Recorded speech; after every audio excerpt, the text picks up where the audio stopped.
Welcome to another episode of Holy Homo Healing Hour. Full disclosure, Carrie is not with us today. We had some scheduling complications, so it is just boring old me. But we do have an awesome guest. Her name is Jess. Jess is an ex-Southern Missionary Baptist. She is married to her lovely wife and a mother to two kids, works for a coffee roasting company, is a part-time teacher and a grad student in curriculum and instructional design. She is also a writer and working on her first adult fiction novel that is a psychological thriller with religious overtones. Apparently, it's set in a Catholic library. Is that what you said? Oh, yeah, Catholic library. Girl finds herself really hard up for a job, and she takes this job not really knowing what it is. After a very cryptic interview, she realizes that she's not actually a part of the library. She's actually working for the Catholic Church's exorcism department. Super fun. Oh, I'm already super into this. Do you have like a guesstimation of when you might be finished writing? I'm on draft 3 right now, and I will say it is everything that I think about right now is this book and my characters in this book. The story itself is finished, but there are these edits that I'm trying slowly and surely to make before I try to start querying literary agents, which is going to be the most intense part of it. I'm trying to build myself up for a lot of rejection. That totally makes sense. But that's awesome though that it's pretty much done. I mean, that's huge. You're a busy bee. You got a lot of stuff going on. Actually, now that you bring it up, I'm going to be putting together a focus group of individuals who I think may enjoy the book, who I feel like read the genre. I thought you might be interested. I'm part of your project, you're part of my project. I would love that. Thriller books are like my favorite genre. So yeah, I would totally love to do that if you want to. It's a thriller and it is religious, but it's also very Yeah. gay. So, Hell yeah.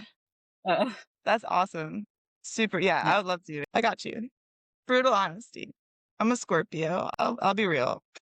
Me too. Me Oh, are too. you really? What's your birthday? November 10th. November 5th. No way. We're so close.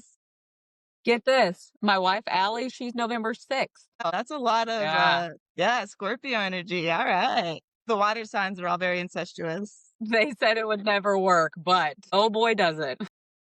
Two November Scorpios. You're brave. Yeah. Yeah, it's wild. Okay, we got like, totally sidetracked, but that's okay. I'm very excited. Book, awesome. You're busy. That's cool. Let's jump into the religious stuff. Talk to me about your background. I grew up Southern Missionary Baptist. I was adopted as a baby by my biological aunt and uncle, but I grew up with them being mom and dad. I didn't actually know that I was adopted until I want to say like 9-ish, maybe. I stumbled upon a baby book of my pictures, and there was the ultrasound there, and it was not my mom's name. And she was like, "Yeah, that was you." And I was like, "Well, that's not your Wow. name." And then it was like this moment of I could see the panic in her face. Like, "Oh, right." It's almost like we all forgot that I was adopted. But it never really I never really thought twice about it too much growing up. It kind of gave me like an edge because I grew up in a very boring, nothing happened. So it gave me a talking point. Yeah, well, I'm adopted.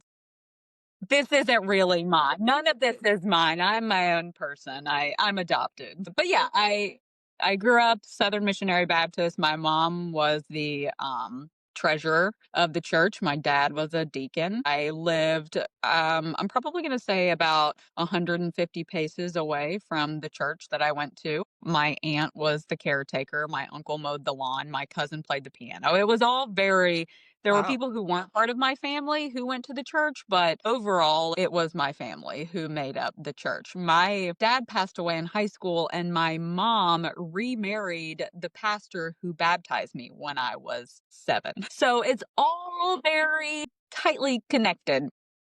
You were in the church. I was in the church. We were, You were the church. That's crazy. we were the church. We were the church, yeah.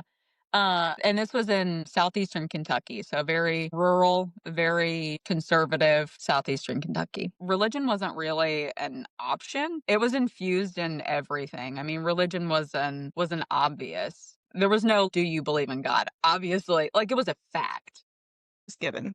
Oh, yeah, it was just given, and so to question any of that never really occurred to me in my younger years, so, Gotcha.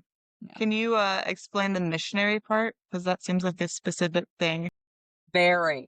Yeah, so not only were we Southern Baptists, but we were Southern Baptists who wanted you to be Southern Baptist. We did they would call it visiting or visiting, and every Wednesday, the men of the church would go out to the neighborhood, old fashioned knocking on doors. Can we talk to you? We're from the local church. If they saw a family in need, they made sure that the church was there. If you need help, here's food. Here's, help with your mortgage or whatever. Here's clothes for your kids. It was a very go out and tell the world and go out and help. I think that my church really valued mission trips. They started the youth very young. Mission trips were a huge part of what we did in youth group and kind of what we talked about, especially as I got older into my teenage years, going on mission trips, going to tell people, going to other churches to go out to tell people, and trying really hard to convert people to Christianity. That was a big goal, to share the good news. I think that being a mouthpiece for Christ was really something that my family and my church was very proud of. And it's something that I wanted to be and that I really strived to be. The parts of religion that I have, problems with, I think that what uh that's kind of one of them. It's the hooking others, that I think was such a big part of my religion that I just can't get behind. Yeah, totally get that, especially the ties with missionary and colonization and all of that, which is a podcast for a whole other time. So you were like super in the church. I know there's varying degrees of strictness in Baptists. So what was your level? How crazy Baptist were you? I don't know. I guess to me, it didn't really seem super strict. I mean, there was no secular music or anything of that nature. My mom didn't approve to me listening to any sort of secular music. I think like contemporary Christian music was really pushing it. I think that she found herself listening to some contemporary Christian music after I had kind of shared, and then she got caught on to K Love, the radio station, and then it was all okay. Nice. Growing up, I had to wear dresses to church. There was no I option. mean, I wasn't allowed to wear pants. you weren't allowed to wear pants, period, or just you weren't allowed to wear pants to church? Just to church. Okay. So help me, if my mother had tried to make me wear a dress anywhere else, I would have clawed my way out. I was a tomboy, surprise, surprise, through and through, and I hated wearing dresses. And I remember going through the back and forth with my mom on Sunday mornings and being like, it's a skirt. It's got short, it looks like a dress. And her being like, put on something that's modest. You cannot be in the sanctuary in pants. And the dresses had to be very long, and then being modest was a really important thing for my mother to teach me, that ladies had to be modest. No spaghetti straps. We didn't do spaghetti straps. No, absolutely not. No, no. Mm. Actually, somebody in another interview that I did brought that up about how difficult it was for them to show their arms because they grew up Mm. with that last spaghetti straps, can't even really wear tank tops. And that triggered in me, I was like, oh my gosh, is that why I'm so weird about wearing like cutoffs or tank tops or spaghetti straps? The most I wear is like t-shirts all the time. And I was Yeah. like, wow, I'm about to go rip the sleeves off of all of my clothes just in rebellion. Yes. In protest. Yes. In Bring them protest. out. Bring out the guns. Yeah, Yeah. yeah, it's wild how all of that sticks. So you did not go to Christian school, right? You went to public school. So that wasn't I think that in the area that we grew up in, going to public school and going to Christian school was not that different. I mean, that's fair. when I say that Christianity or believing in God or going to church and following all, this wasn't an option. If every single one of my teachers, every single one of my leaders, every single one of my friends, I never associated, and I don't know if it's the group that I had found myself in or what, but I never associated with anybody who wasn't part of a church or didn't believe. There was no option. That's a really good point. Yeah.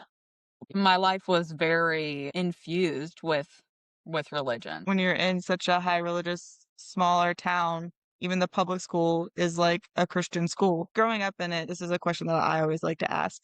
Did you fully drink the Kool-Aid? Did you really believe? Or was it more of like, I was just indoctrinated, it was all around me, so I kinda just played the part? Or was there a point where you really were in the doctrine? I think that I I was born into it as a fact, and I was baptized and saved when I was like 6. And Mhm. I remember asking my mom, "Am I going to hell?" And she turned to me and she said, "What do you think?" And it scared me because I was like, "I don't know. Yeah, I don't know. I guess I am because I haven't been baptized, and that's what you're saying." I remember being really scared, and the next Sunday I got baptized. So, I think that I saw the rules very early. I saw how to play the game. I saw what I needed to do, and I followed it really early. My religion was never something that I thought about growing up. Now that I look back on, I do have things that are huge red flags, but in the moment I didn't think about it. You know, it was what it was. It was what everybody else around me was living. I think that when I got into high school and I started to look at religion as a thing to be actively a part of. You know, when I started to be part of a youth group where I had other teenage girls and we were going on mission trips and I was starting to become almost an adult. I think that there were times when I felt God. I think that there were times when I would be in a service or be in a Bible study or hear a specific song and I felt God. I felt what I would say now is a sense of awe. And I do think that there was a time when I felt like it was real or that I was seeking that it was real. However, I will say the moment that I realized that the kind of life that I wanted to live didn't mesh with what I was practicing, I had no trouble dropping it. I will say that's yeah, one thing about me that I look back on and I'm pretty proud of myself is that when yeah. I dropped it, it was pretty easy for me to walk away from. I That's mean, a I have to give myself a pat on the back. I think that once I realized that it wasn't something that I could make myself believe, I just yeah. yeah, I couldn't be an apologist for it anymore, and I think that once I realized that, it was pretty easy for me to walk away from, and I think that that was probably the first part of my deconstruction. I think that it kind of came in 2 parts. I think that there was the part of me walking away, um, at an early age and then kind of just forgetting about it. There was all of the trauma that surrounded it, you know, with me coming out and people in my community, you know, catching wind of me being gay and this whole dropping and leaving it and then not thinking about it for a really long time. And then picking back up in my late 20s, early 30s and thinking, I really should address this part of like actually deconstructing my religion and thinking like what do I believe? Where do I stand? Why did I leave? And revisiting it. It is a lifelong journey. Yeah. I think that there was part of me that was in it for a short time. My church to me gave me everything that I needed as a teenager. It gave me community. It gave me a purpose. It gave me socialization. It gave me a lot of things that I needed as it does other people. So talking about, coming out, you were inundated with religion from your town. Your family was so involved in the church. I know for me growing up, I didn't even know gay was a thing. So how did that all evolve for you? How did you start realizing I am queer and Like you, I didn't know what gay was. right. I was never exposed to any queerness at all. Um, my parents were very successful. My community was very successful in keeping that away from me. I never once had an interaction or an experience. I feel like even through entertainment on TV, I never once saw a gay person and Mhm. someone said to me they are gay, they're queer. And I think that it was in high school, probably freshman sophomore year. I don't remember, but somehow I learned that being gay was a thing. And it got logged somewhere in my mind that that was a thing that people were doing. So I was going to this church, right? The church that I had grown up in. Mhm. And I started high school, and there was a teacher there who was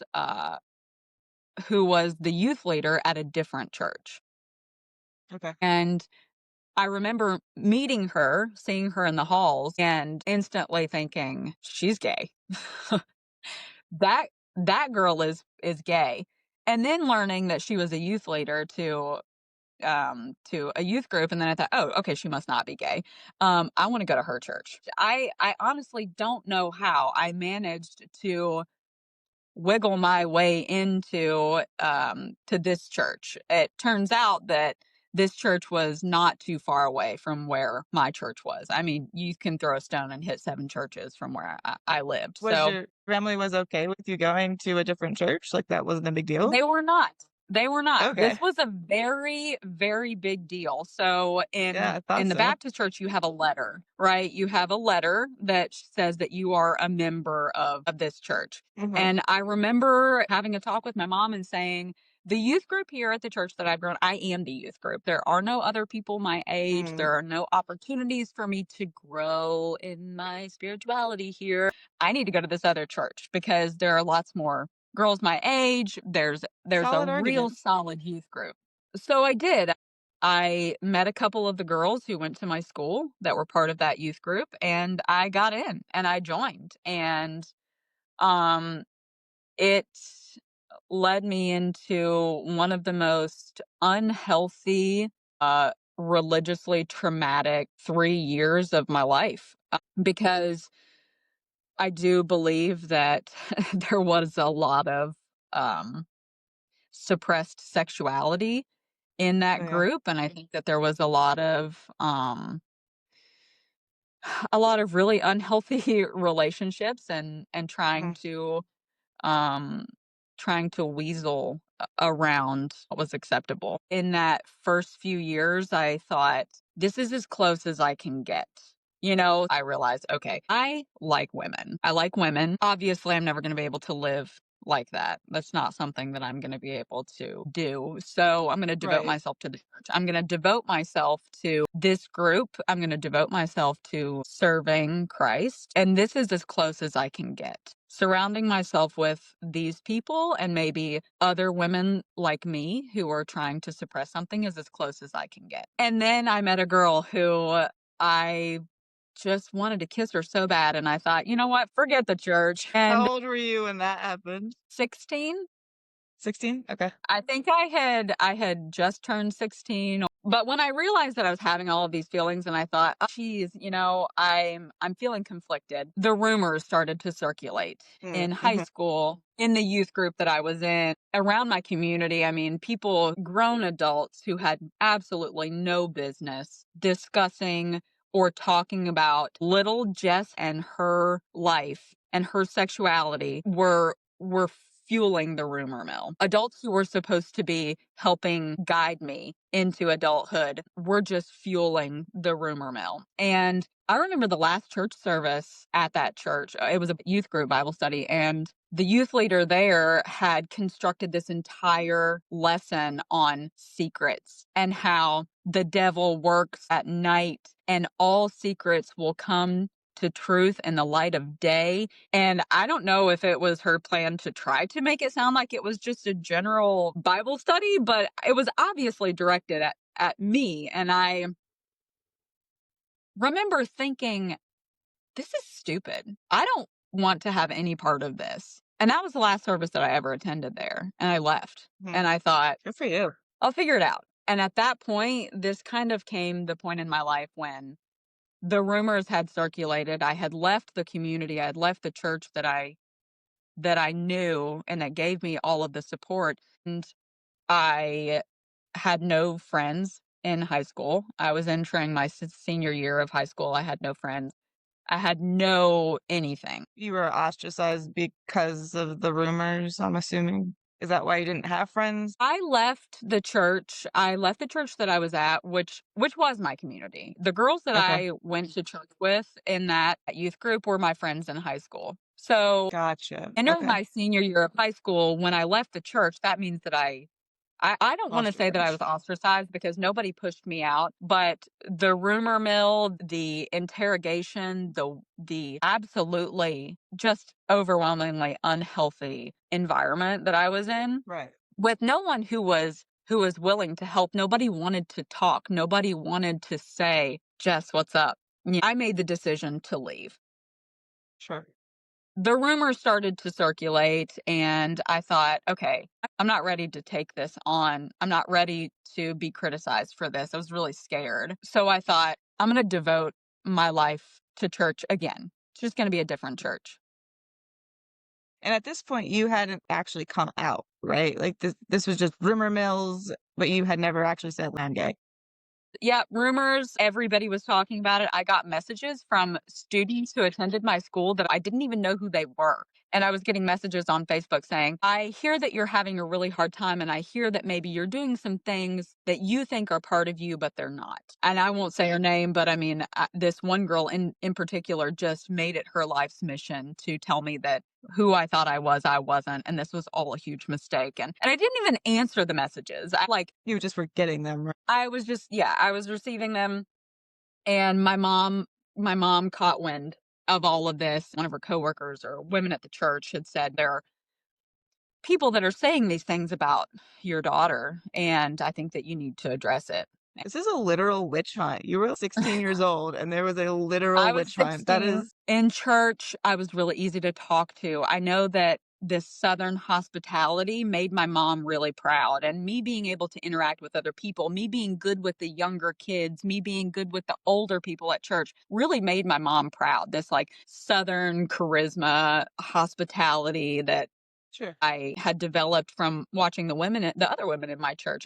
And I know that it made my mom really proud. And I was doing so well. And then came the rumor mill, and then came the things that were being said about me. And I watched my mom slowly just kind of become really disappointed in who I was becoming, or the path that I was taking, or whatever.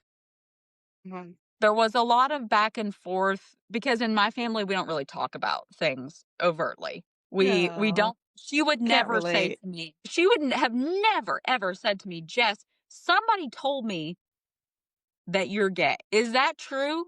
There was never once an honest conversation. There was, "I want you to talk to this pastor." And she would set up meetings with these pastors, these men, and say, "Talk to this pastor about what you're thinking and what you're feeling." These were all old white evangelical men who had heard through the rumor mill that I was thinking that maybe I was a lesbian, but nobody was saying it to me. It was just meeting after meeting of these men Like saying, "Well, you know dancing what?" around the topic, but Dancing around the conversation, huh?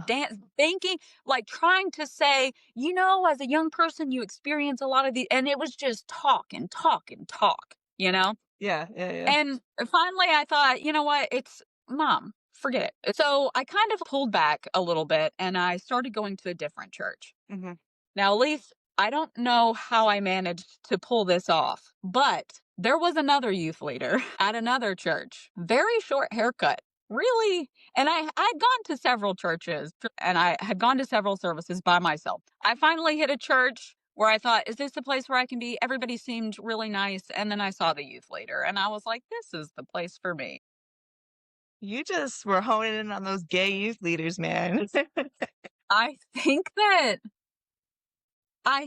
that I feel really sorry for her. I feel really sorry for the Yeah, oh, younger yeah. me who is desperately trying to find. I mean, we are animals, and I fully believe that my instincts were to find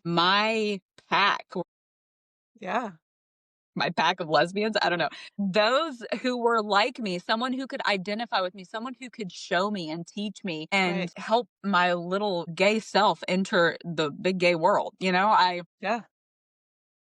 But none of this was said out loud other than in just my mind, you know? In my Sure. mind, I thought, she is a woman who is obviously gay. I can smell it on her. I can smell it from across the sanctuary. That woman is a lesbian. And I thought, I can try to compartmentalize that section of me and be with someone else who's doing the same thing. And maybe eventually one day it'll come out in conversation. Maybe we'll never talk about it ever. That also was another year and a half of my life that was one of the most unhealthy scenarios that I could ever imagine. You know, just being steeped in so much suppression and trying to navigate who I was and trying to get that guidance from other people who were also trying to suppress who they were. I don't know.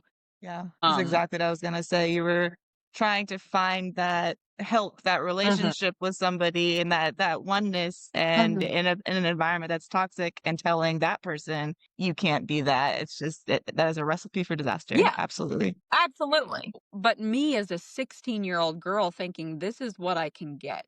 This is as close as I can get to living the way that I just feel is natural. I mean, it was either being alone forever and devoting myself to a church or being with a woman. There was never like a get married to a man and give it a go. It was so Mhm. unnatural to me. It I was get what you're saying. so ingrained in my, it wasn't even real as so many of us have experienced. We didn't even know what it meant to be gay, but we always were. And then as soon as it started to come to the surface, there was no option. I either was or I was going to suppress it and try to be a servant to the church. And so I kind of went through this super unhealthy relationship with this church and these people. And that summer my dad got into a car accident and he passed away. And it was very traumatic. I watched my mom spiral into a deep, deep depression while also trying to process my own grieving, realized that I was in a super unhealthy situation and trying to care for everyone around me and trying to tiptoe and live this life of whatever I was doing at the time. It wasn't working. And I think that grieving my dad and watching my mom fall into this deep dark place really pushed me to take a step back. I Mhm.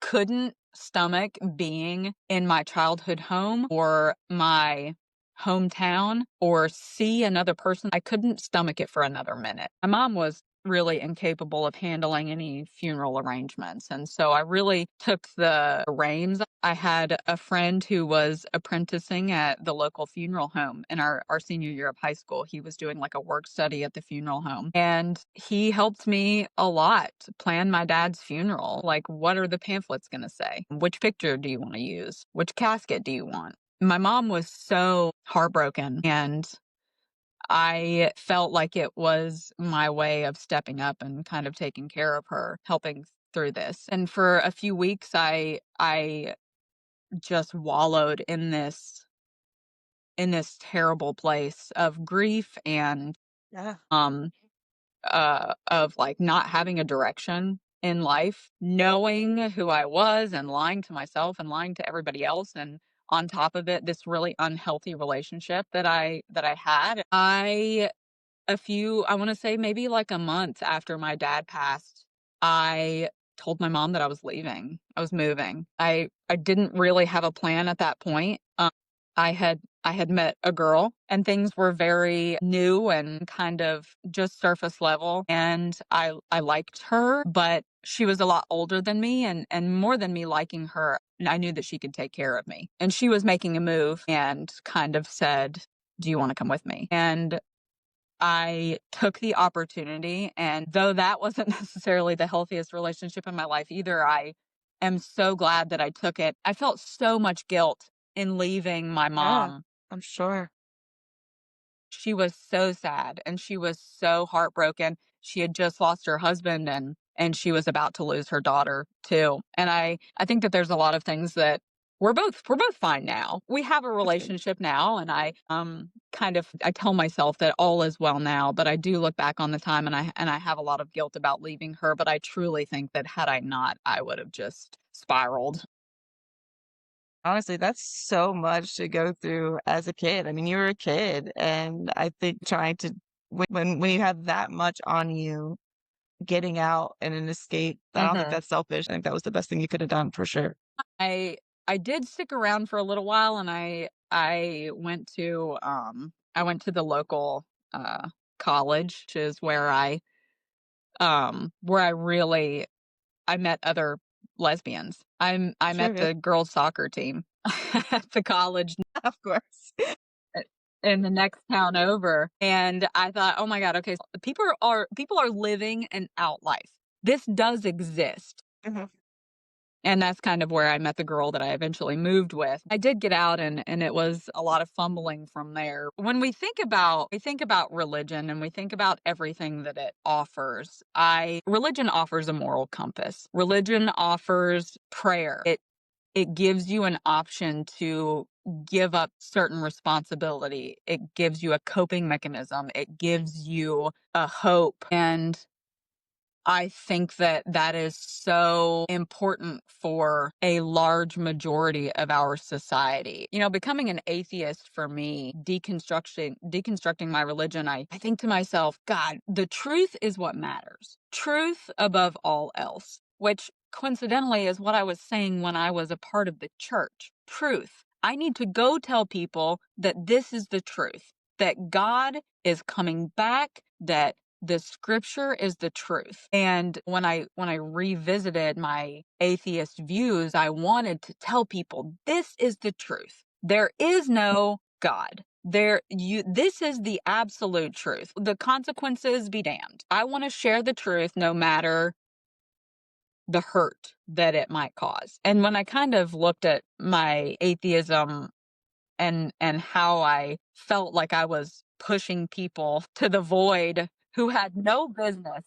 These people do not need to be pushed to the void, okay? Yeah. Criticism of the church and the unethical parts of organized religion and Christian nationalism. I think that criticism of the church is very important because it lays boundaries and it also makes the organized religion healthier for those who are a part of it and those who are not a part of it. However, I feel that, hooking people and dragging them into the void, into nihilism is not my main goal like it used to be. I think, God, just why do we even need religion? There are so many parts of Christianity, and Christian nationalism is so scary. White evangelical men are really scary. And that is with the few rules of the Bible that they choose to follow. I would hate to see what society would look like without those rules. I mean, thou Yeah. shalt not murder is pretty easy to follow in general. Once the Yeah. the rules get to be too difficult, we choose not to follow them. I think that overall criticism of the church is very important, but I do think my desire is not to strip people away from something that they might really need. Like my mom, after my dad passed, I genuinely think that had she lost my dad and had she lost me, and she had not had the hope or the prayer or the support to get her through that, I wouldn't have her.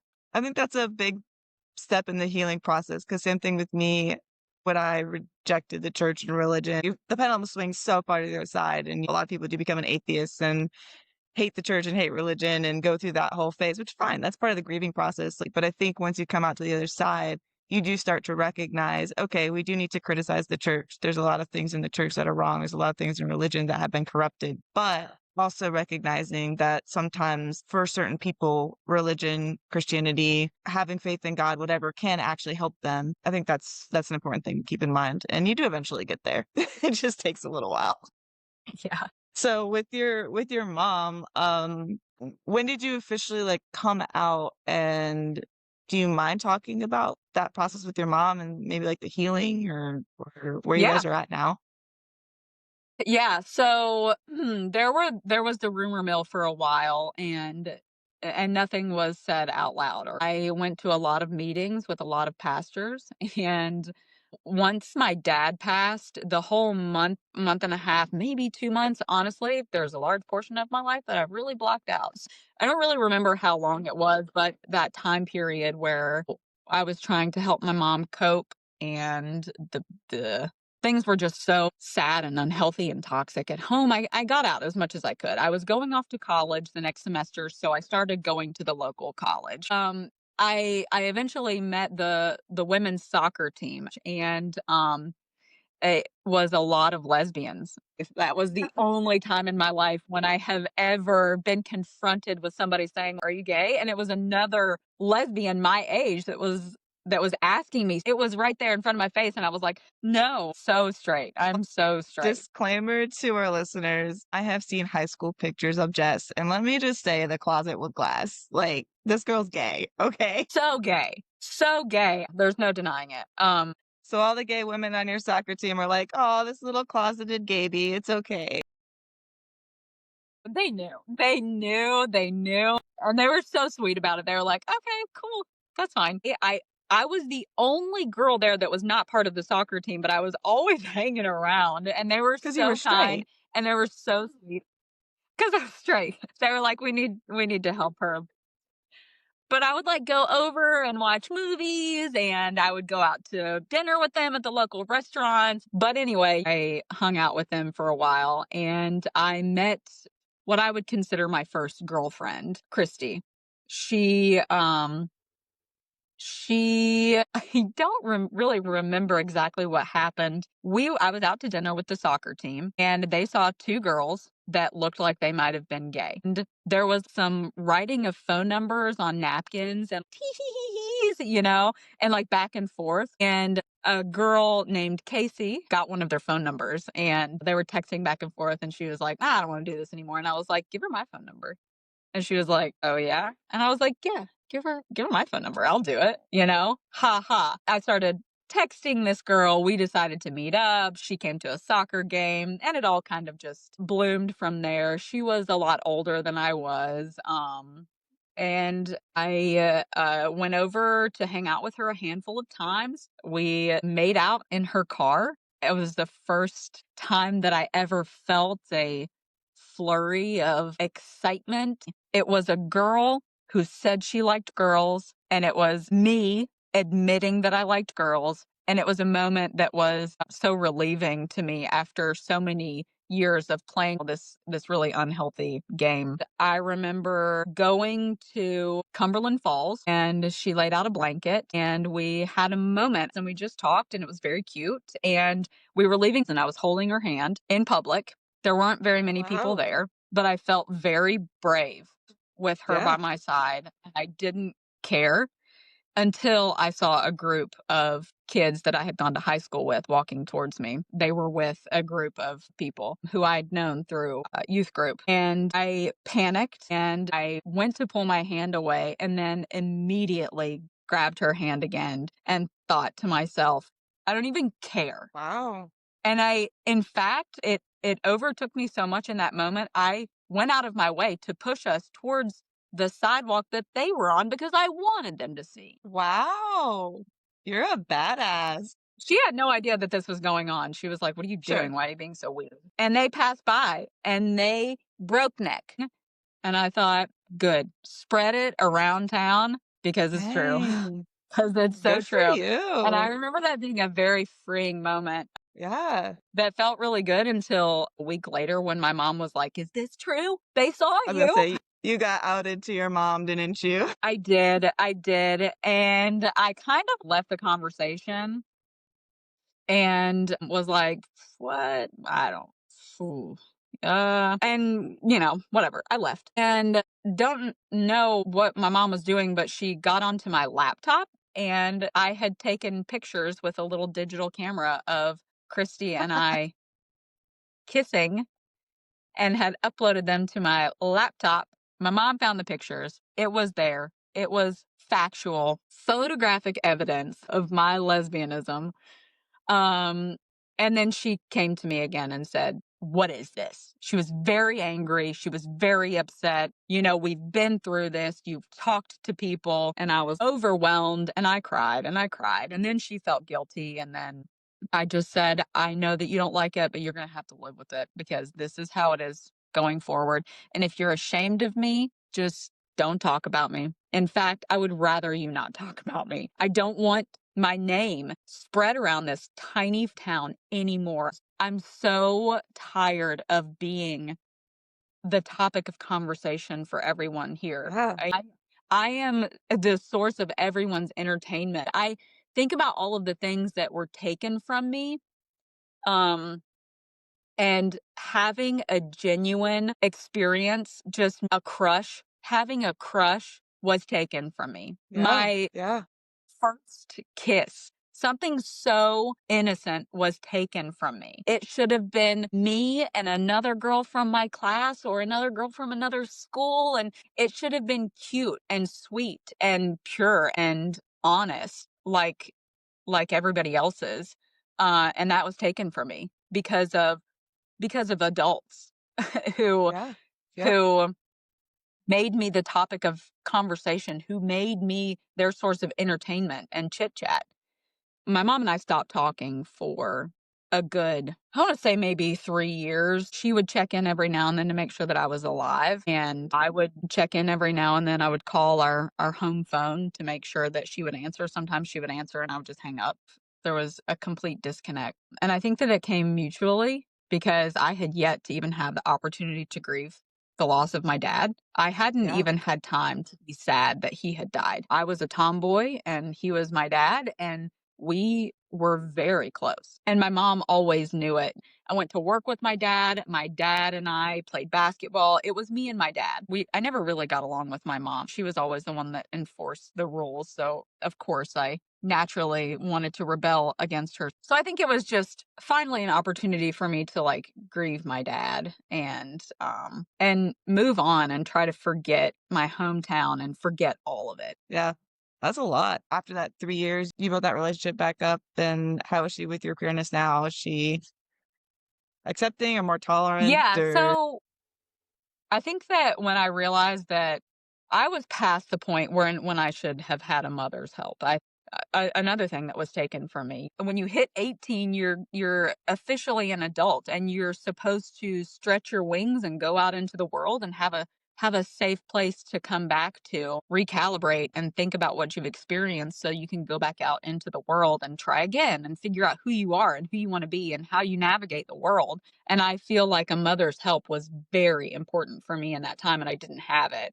I don't really remember what the reconnector was, but we did have a phone conversation. And I just remember thinking, I'm not going to give her a choice. I'm not censoring anything. I will yeah. never be ashamed or censor any part. So if she wants to talk to me, then this is how it's going to be. I talked about girlfriends. I talked about going on dates. I never censored anything. When I went through a breakup, I told her, I cried to her. I remember Yeah. saying to her, I loved her. I thought that she was the one. And my mom could never give me any sort of support. Every time, just radio silence. She didn't know what to Wow. say. She didn't know how to act. So she was just silent. And I remember thinking, doesn't matter. And eventually, I mean, years and years in the making, she started to come around a little bit. When I met my now wife, I had brought girlfriends home before. It was always very awkward. It was always very forced, but I didn't care. I didn't let it affect me. It was what it was. If they wanted to feel awkward, that was on them. I Yeah. introduced girls to my family. We lived really close to my church, and I remember church members passing and the new pastor passing and seeing me and this girl. And I'm like, hi, this is my girlfriend. Just Wow. never once being ashamed of it again and finding so much joy in that. Yeah.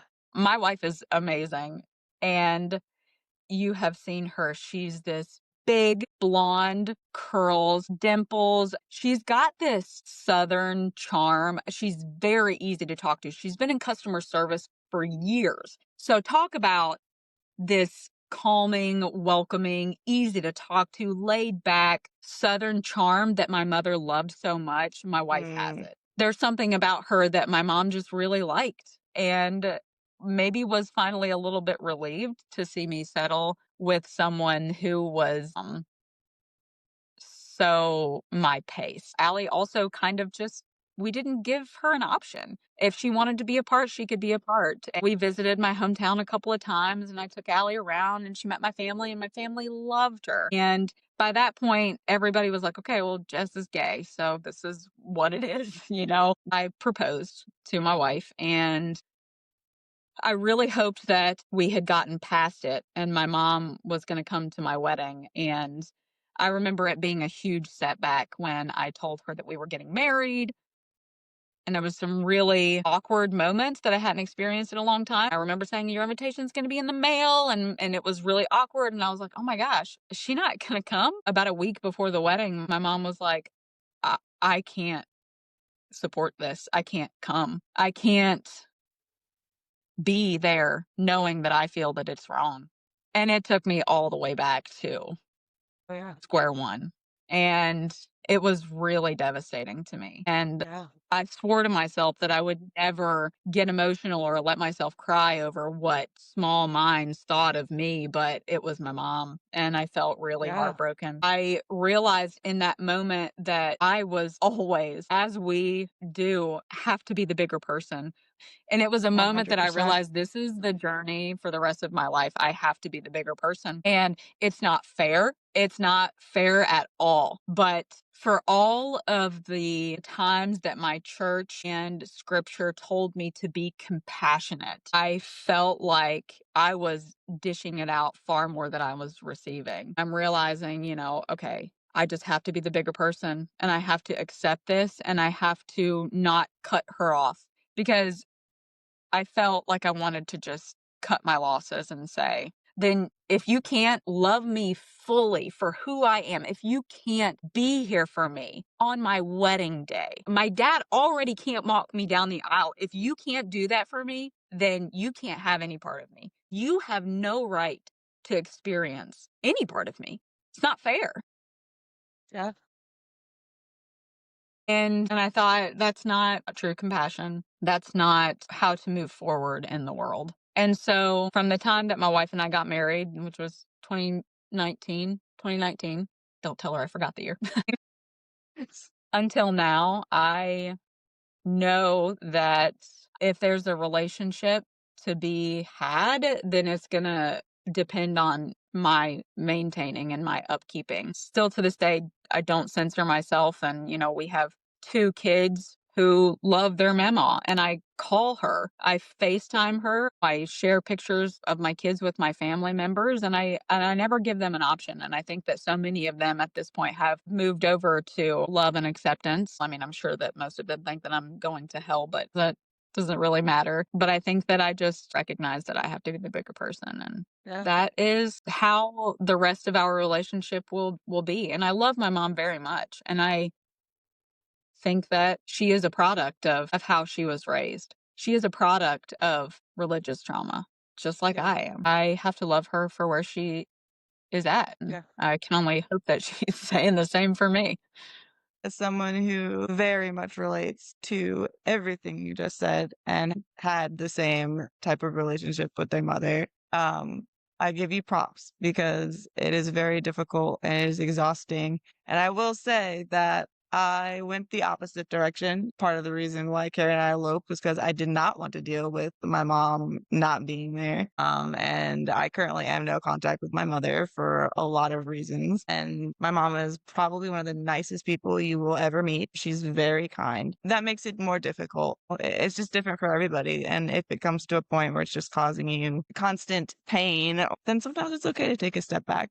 But also, if you're able to handle it, then I think it's awesome that you went the route of just being like, no, I am who I am, and I'm not going to censor myself, and here you go. And that's great too. And props to you. The road to healing is different for everyone, and I feel a lot of sadness for my mom. My mom was a young girl growing up in the church too, and I think that a lot of things were taken from her. And I can fault her for some things, but I can't fault her for everything. Healing looks different for everyone, and for me, it involves some kind of relationship with my mom. Yeah. Yeah. Totally. I get it. And I have to admit to myself that it's all going to be slightly surface level because we'll never be able to Yeah. connect. We have never talked about my coming out. We've never talked about my pastor therapy sessions. We've never talked about me leaving the church. We've never talked about my dad's death. We've never talked about it, and we never will. My wife loves to talk and process and get through things and cry and feel. I like to suppress and I like to bury and I like to compartmentalize. And I think that I get that very honestly from my own mother, who does the same thing. I don't think that we'll ever talk about it because even though I would be willing to, it makes her uncomfortable. So what I'm hearing is I am you and Carrie is Allie. Yeah. Yes. I feel that very hard. Oh, yeah, those girls that like to feel. They Yeah. just wanna bring us down, at least. They wanna make us feel what is their deal? No, stop it.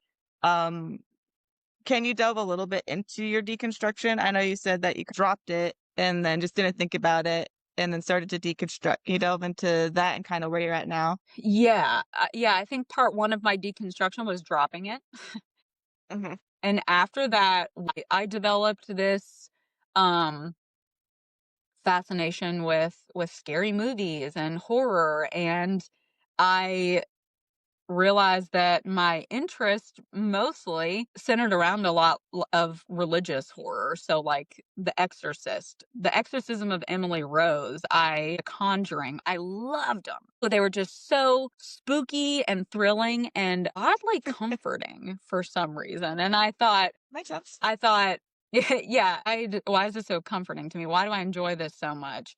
Uh, my wife is really scared of these movies. My wife has a belief in ghosts and spirits, and I took my deconstruction of my religion very seriously. I don't believe in an afterlife. I don't believe in ghosts. I don't believe in any sort of predestined anything. I mean, that's where I am now. But before, when I found myself really interested in these movies, I thought, why don't they scare me? Why does this not put the fear in me like it probably should because I was raised how I was? Why am I not scared Right. of demons? Overall, I think I watched scary movies and I wasn't scared. I wasn't spooked. I genuinely didn't believe it, and I thought, like, "Well, what do I need to assess? Do I really just not believe?"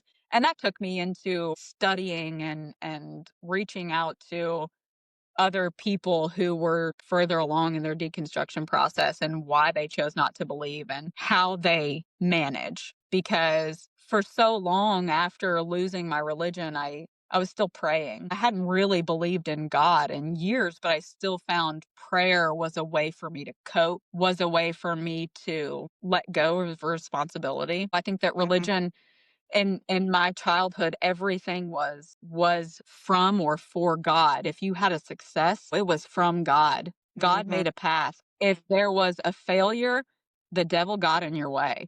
There was no responsibility. There's no claiming responsibility. So when I lost my religion, learning how to accept a success was super easy, but learning how to accept a failure was really difficult. Not having any sort of it must not it's not meant to be, or devil got in my way, or whatever. Deconstructing that part, learning how to accept responsibilities and failures, and learning how to cope was difficult, but I did eventually learn how. I think that continuously checking in on where I'm at spiritually is how I am going to live the rest of my life. Now, Yeah. I have 2 small children. We passed by a dead bird on a walk the other day, and my 3-year-old said, "Is that bird dead?" And I thought, "Oh my gosh, I have to, as an adult, figure out a way to explain death to my children while also trying to comfort them." It's so easy to say, "They're in a better place. They're here with you right now." All of these things that I was given as my tools for learning about death. Religion, it gives you tools for everything, every coping Yeah. mechanism. And I worry about how to give that to my children. And that's something that, as a parent, I'm going to continue to have to reassess and study and adjust. And my doors are not fully closed. I am open, and I try to be the most honest person that I can be, constantly checking in and making sure that what I'm preaching is aligning with what I'm feeling and what I'm seeing and what I'm taking in, is gonna be the rest of my life. I know that I will probably never, ever believe in one creator and Sure. God in the way that he was presented to me as a kid, but I think that it's important for me to continuously check in on myself, especially raising little ones. I think that's the best way to be. When you're raised in that religious stagnation, it's very like, nope, this is how it is. You're not challenged to constantly reevaluate and constantly learn and constantly educate and to stay open. And once you switch the mindset to being open and constantly reassessing, it's beautiful. My wife and I have gone different directions. She also has religious trauma. I think that it's fascinating. I love watching shows. I Mhm. love reading books about it. I find myself thinking about it a lot. It was just so consuming as a young person that I can't quite let go of it because I just want to get to the root of Sure. it. And it's the opposite for her.